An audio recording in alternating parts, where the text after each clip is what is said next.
Hey guys, this is MikeMind.me and welcome to another regex tutorial. In this one we're gonna find characters with lazy matching.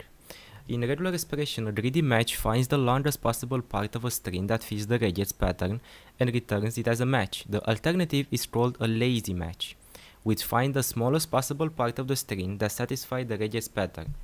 You can apply this regex, for example, as you can see here, T followed by A and Z asterisk E, to the string Titanic. This regex basically is a pattern that starts with T and ends with E and has some letters in between. Regular expressions are by default greedy, so the match would return Titanic. So it will find the first T and the last E in Titanic. It finds the largest substring possible to fit the pattern. However, you can use the question mark character to change it to lazy matching. Titanic matched against the adjusted regex of, and the only difference between this one and the first one is the question mark before E, which will return just T.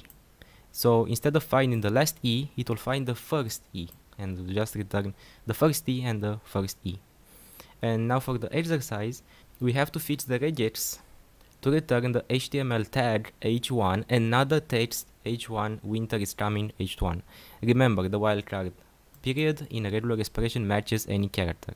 So we already have a period here, so basically this will match any character, so h and 1 and even this backslash. So instead of returning everything that is here, being as the greedy function that it is now, we're just gonna add the question mark, so we'll turn it into a lazy match. Basically this will find the first bracket and the last bracket here, over here, and not this one over here, because we move it to lazy and it will find the first one, not the last one.